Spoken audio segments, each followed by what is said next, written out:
இப்போ பார்த்தோன்னா காவேரிக்கு வந்து பழைய இது நடந்தது ஃபுல்லாமே மறந்துடுறாங்க. அதுக்கடுத்து இந்த விஷயம் வீட்டுக்கு எல்லாத்துக்கும் தெரியுது. உடனே பாட்டி சொல்கிறாங்க, இந்த மாதிரி நீங்கள் சொந்த ஊருக்கே போயிருங்க அப்படின்னு சொல்லிட்டு காவேரி அம்மாவை கூப்பிட்டு பேசிகிட்டு இருக்காங்க.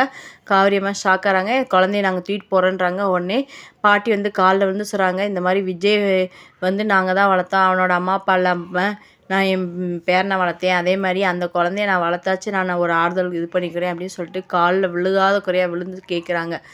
நம்ம விஜய் ஹாஸ்பிட்டல்லேருந்து வீட்டுக்கு வந்தோடனே காவேரி எங்கேன்றாங்க. காவேரி வந்து இறந்துட்டா அப்படின்னு சொல்கிறாங்க. இதெல்லாம் கேட்டு இல்லை என் காவேரி வேணும் அப்படின்னு சொல்லிட்டு விஜய் கதறி அழுகுறாங்க. அதுக்கடுத்து பார்த்தோன்னா இவங்க ஊருக்கு கிளம்புறதுக்கு ஐடியா ஆகிறாங்க.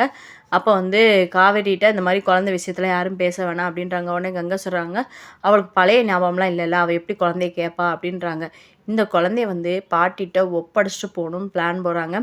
விஜய் வந்து இந்த ஐயோ எனக்கு காவேரி வேணும் வேணும்னு அவர் வந்து ஒரு லூஸ் மாதிரி அவர் கத்திகிட்டே இருக்காங்க.